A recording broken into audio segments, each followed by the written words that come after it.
많은 분들께서 좀 그런 생각이 있으신 것 같아요. 창업가들이나 커리어를 여러 번 바꾸거나 그런 사람들 같은 경우에는 뭔가 특별한 게 있었겠지. 저도 보면은 지금까지 뭐 대학교 졸업할 때 취직이 안 돼가지고 시골 깡촌으로 간 케이스고, 소프트웨어도 굉장히 늦게 시작을 했고, 창업도 처음에 했다가 이렇게 안 됐고, 뭐 특별하거나 우수한 어떠한 그러한 과정에 있었던 경우가 정말 없었거든요. 그래서 제가 이제 우버 운전을 시작을 했죠. 한국에 있는 친인척들한테는 소문이 이렇게 나더라고요. 기상이 그 사업망에서 택시 운전하고 다닌다며. 들어보니까 막상 틀린 말은 아니에요. 딱히 반박할 수도 없더라고요. 그 당시에 고민을 굉장히 많이 했어요. 남은 이제 커리어 동안 내가 쫓는 건 무엇이고, 내적인 동기가 가장 큰 것은 무엇일까? 나를 움직이는 가장 큰 내적 동기가 무엇이고, 이걸 갖다가 깨닫게 되는 순간 어떤 식으로든 하게 돼 있어요. 안녕하세요, 박기상입니다. 10년 전에 실리콘밸리에 와가지고 이베이, 인텔, 그리고 링크드인 회사에서 이제 소프트웨어 엔지니어로 일을 했고, 2년 전에 이제 CR을 창업하게 됐습니다.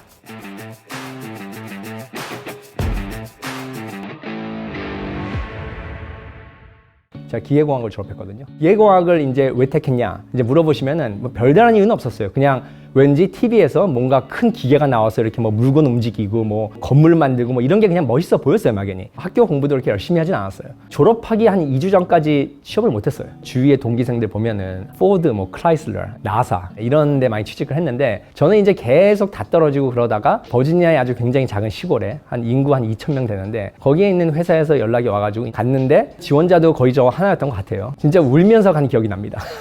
정말 가기 싫은데, 지금 다시 그때 가라가면 다르게 생각할 수 있었는데, 그때는 막연히 취업이 안 된 상태에서 졸업을 한다는 게 너무 받아들이기가 힘들었어요. 그래서 여기 들어가가지고 한 6개월, 1년만 있은 다음에 더 좋은 직장으로 취업을 하자라고 생각을 했었는데, 9년 동안 있을 거라고는 상상도 못했죠. 그 회사가 무슨 회사였냐면은 제지 공장에 종이를 만드는 기계가 있는데, 거기 들어가는 굉장히 작은 부속품을 만드는 회사였어요. 경쟁이 너무 심하다 보니까 우리 회사도 뭔가 첨단 테크놀로지 어떤 이런 쪽에 가야 되지 않겠냐. 그래가지고 압력이라든지 온도를 측정을 해가지고 자동적으로 최적화시켜주는 그런 제품을 만들었었는데, 기계만 만드는 회사였으니까 기술력은 없죠. 기술을 갖다가 통째로 이제 외주를 줬었고, 제 역할은 뭐였냐면은 외주 회사에서 만든 기계를 갖다가 공장에 가가지고 붙이는 일을 했어요. 스타트업도 보면은 제품을 만들 때 외주하면 망하잖아요. 마찬가지입니다. 제품에 문제가 굉장히 많았어요. 돈만 받고 살짝 개발만 해주고 버그 같은 거 나면은 뭐 고치는데 굉장히 오래 걸리고, 이런 거 몇 개 하는데 25만 불 달라고 한 거예요. 거의 한화로 3억. 회사 측에서 너무 황당해하고 어이가 없고, 근데 딱히 그 간단한 것도 고칠 수 있는 능력이 없는 거예요, 회사에서. 당연히 저희 회사는 돈이 없었으니까 그걸 할 마음이 없었어요. 근데 그 당시에는 저는 두려움도 있었다고요. 왜냐면은 회사 들어가자마자 얼마 안 됐을 텐데, 그 프로젝트가 없어지면 당연히 저는 그냥 잘리는 거예요. 그래서 제가 이제 그 회사한테 소스 코드 같은 건 이메일을 보내가지고 그걸 받아왔죠. 회사 측에서도 오케이, 그러면 기상이가 이걸 한다고 하니까 믿어보자. 그 사건을 계기로 해가지고 단순히 뭐 남이 만들어준 것 같다가 기계에 붙이는 작업이 아니라 소프트웨어를 만드는 작업에 실질적으로 참여하게 되죠.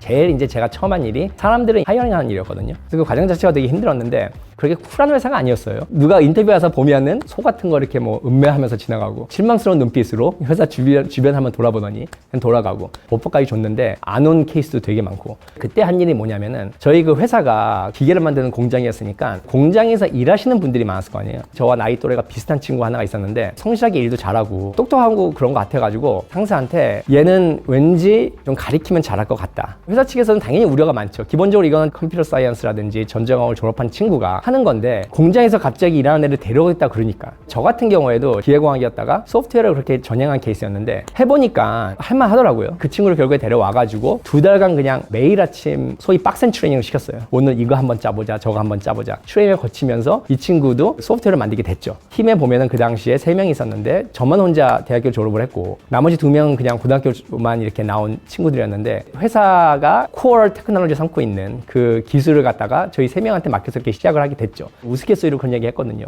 제지 공장보다 더 혹독한 환경은 진짜 우주밖에 없을 거라고. 엄청나게 습도 뭐 많고 뭐 열도 많이 나가지고 뭐를 집어넣어도 그냥 결국에는 다 녹아내리거나 인터넷도 안 되고 이런 상황. 그래서 제품 개발 자체가 그렇게 굉장히 어려운 제품이었는데, 이 제품이 개발이 되면은 경쟁사들을 제치고 최고로 일어설 수 있는 그런 기회가 있었던 거예요. 결과적으로는 개발이 잘 되고 핵심 제품이 되면서 회사에서 1년마다 한 번씩 주는 그 혁신가상이 있었는데, 그 저희 팀이 이제 그걸 받았었죠. 그렇게 하는데 9년이 걸린 거예요. 솔직히 항상 그 동부에 있으면서도 저희 꿈은 이제 뭔가 사업이라든지 창업 어떤 이런 걸 하고 싶은 게 항상 목표였는데, 그래서 그 당시에 이제 아이폰이 2007년도에 처음 나왔나? 이제 아이폰 처음 나오고 나서 아이폰 프로그래밍 for Dummies라고 정말 아무것도 모르는 사람들을 위해서 만들어진 시리즈가 있습니다. 제가 그냥 혼자서 공부를 한 거예요. 예제 중에 하나가 게임이었던 것 같아요. 그래서 그러면 게임을 한번 만들어 보자. 그냥 굉장히 작은 게임을 하나 만들어서 출시를 했어요. 그때만 해도 아이폰 앱 개발을 하는 사람들이 그렇게 많지가 않았어요. 제 기억으로 앱스토어에 앱 숫자가 4,000개였어요. 세계에서 아이폰 앱 개발하는 거 경력 제일 긴 사람이 2년이라고. 저도 뭐 그때 1년 했었는데 1년 한 사람도 거의 없었던 거예요. 그 당시에 이제 이베이에서 공고가 났는데 앱 출시를 해본 사람이 자격 조건이었어요. 원서를 냈는데 금방 답이 오더라고요. 소프트웨어 기업도 아닌 저를 갖다가 비행기표 주면서 데리고 와가지고, 지금 돌이켜보면은 신생 기술을 갖다가 배워가지고 거기에 대한 이득을 좀 본 케이스입니다. 이베이에 있으면서 이제 네트워크도 좀 생기고, 그래서 이 정도면 혼자 해도 좀 되지 않겠느냐. 회사를 나와서 공동창업자 한 분과 이제 회사를 시작하게 됐죠. 막연한 좀 생각만 있었어요. 내가 뭘 해야 되고 이걸 왜 해야 되고 정말 내가 원하는 게 뭔지. 그런 건 없었고 당연히 그냥 사업하고 싶다. 결국엔 잘 안 됐죠. 오케이, 그러면 이제 돈을 벌자. 외주를 받아가지고 다른 회사들이 원하는 소프트웨어를 갖다가 만들어주기 시작한 겁니다. 뭐 돈을 버는 거는 크게 문제는 없었어요. 월급 버는 것처럼 계약 따내가지고 만들어주고 2, 3년 하다 보니까 너무 하기 싫은 거예요. 제가 원하는 게 아니었고 처음부터. 그리고 이거를 통해서 보람을 느끼는 것도 하나도 없었고, 나중에는 그냥 정말로 뭔가 내가 열심히 만들어주는 게 아니라 어떻게 하면 돈 제일 적게 들여서, 시간 제일 적게 들여서 만들어주나, 이 생각밖에 안 하고 있는 거예요. 이러면 안 되겠다 그래가지고 뭔가 변화가 굉장히 많이 필요하다고 생각을 했죠. 공동 창업자랑 거의 뭐 하루아침에 그냥 싸우고 나왔어요. 그냥 산무 현상이라고, 갈 데가 없고 만날 사람이 없고 돈을 못 버는 이제 이런 상황이 돼버린 거죠. 그래서 제가 이제 우버 운전을 시작을 했죠. 한국에 있는 친인척들한테는 소문이 이렇게 나더라고요. 기상이 그 사업망에서 택시 운전하고 다닌다며. 들어보니까 막상 틀린 말은 아니에요. 예, 뭐 어떻게 보면 맞는 얘기입니다. 딱히 반박할 수도 없더라고요. 그 당시에 고민을 굉장히 많이 했어요. 이제 남은 이제 커리어 동안 내가 쫓는 건 무엇이고, 무엇이 나를 매일매일 움직이게 만들고, 내적인 동기가 가장 큰 것은 무엇일까? 제 커리어를 많이 돌아볼 기회가 생긴 거죠. 제가 이제 인텔에 있을 때는 1년밖에 없었거든요. 이베이도 1년. 다 중간에 그만뒀다고요.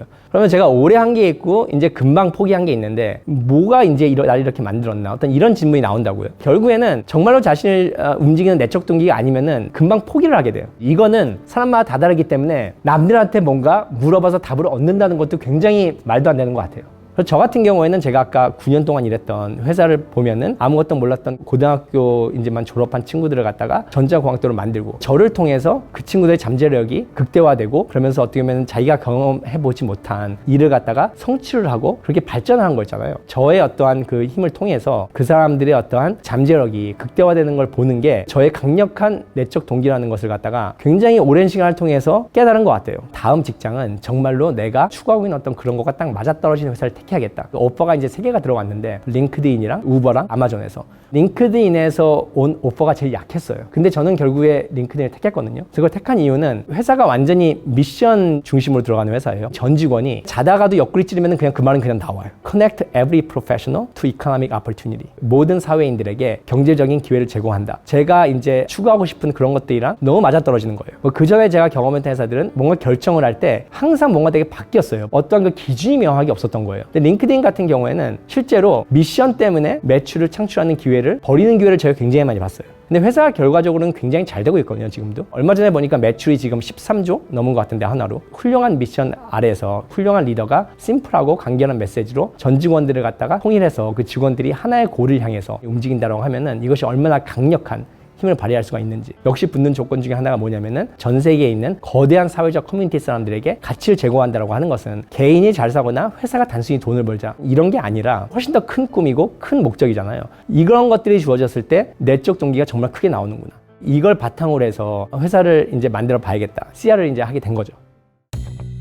2021년도에 처음 시작했을 때는 크리에이터 이코노미가 굉장히 붐이었거든요. 온라인으로 이제 비디오를 통해서 그 트레이닝 해주는 그 마켓 있잖아요. 급속한 속도로 성장한다 그래가지고 스타트업이 그 분야에서 굉장히 많이 만들어졌어요. CR도 처음에는 웹사이트 빌더 for virtual fitness trainer였어요. 앞서 치고 나가는 스타트업이 2개가 있었거든요. 실리콘밸리에서 최고의 투자가들한테 뭐 수백억씩 투자를 받고 그랬다고요. 막 몇만 명이 막 이미 가입을 해 있고 막 돈도 막 많이 뿌리고 매일 신문에 실리고, 저희는 그것에 굉장히 뭐 몇 분의 1밖에 투자를 못 받는데 하는데 뭐 얘네들이랑 과연 어떻게 경쟁을 할 수 있을까? 뒤처지는 건 아닌가? 조급한 상황은 아닌가? 뭐 이런 생각이 든 거예요. 피트니스 그쪽에서 경쟁도 안 되고 여러 가지 이유 때문에 자의반 타의반으로 다른 쪽으로 옮기게 됐죠. 재밌는 게 뭐냐면은 그 버추얼 피트니스 트레이너 그 마켓이 크지 않고 그 회사도 결국엔 두 개 다 망했어요. 저희는 아직까지 살아남아서 성장을 하고 있고, 그런 와중에 이제 팬데믹 때 사람들이 다 집에 있어 가니까 다들 좀 미쳐갔잖아요. 정신산당 해주시는 분들, 이런 분들 쓰고 그랬었는데, 피트니스 할 때는 뭐 5불밖에 안 되는데 이거 하시는 분들은 거의 10,000불 가까이 크레딧 카드로 누가 한 번에 결제를 한 거예요. 지식을 파는 어떤 그런 분들께서 저희 서비스를 많이 애용해 주시고, 실제로 경제적인 부로 연결이 훨씬 잘 되는 거 보면서 그쪽으로 많이 이제 서비스를 갖다가 피봇을 하게 되죠. 시아는 미국의 주로 1인 기업이라든지 아니면 프리랜서들, 크리에이터들, 이런 분들께서 본인의 비즈니스를 쉽게 만들고 같이 성장할 수 있는 플랫폼입니다. 기존에 이제 웹빌더 같은 거 보면은 프리랜서들이나 솔로프라노어들이 기본적으로 쓰는 기능들이 몇 개가 있는데, 대표적인 예가 자기가 뭐 하는 사람인지 그런 거 소개하는 기능이 있고, 비즈니스를 운영하기 위해서 필요한 기능들이 있잖아요. 페이먼트, 캘린더, 이런 것들이 이제 웹빌더를 통해서 만들면은 돈도 좀 많이 들어가고, 그리고 플러그인도 많이 붙여야 되고 좀 불편한 게 많아요.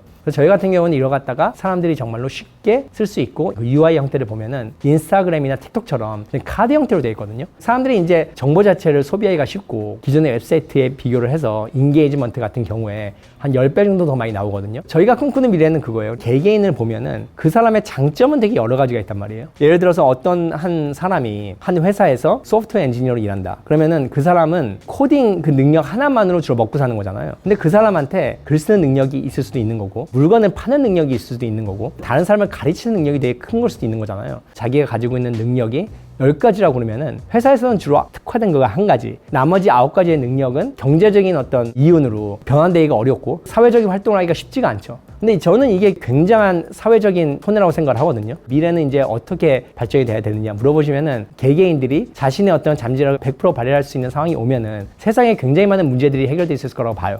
가만히 있을 거라고 해서 그 시대가 자연히 도래될 것 같진 않아요. 어떻게 하면 시아가 이걸 촉진시켜주는 그런 회사가 될 수 있을까? 라고 하는 게 저희가 꿈꾸는 세상입니다.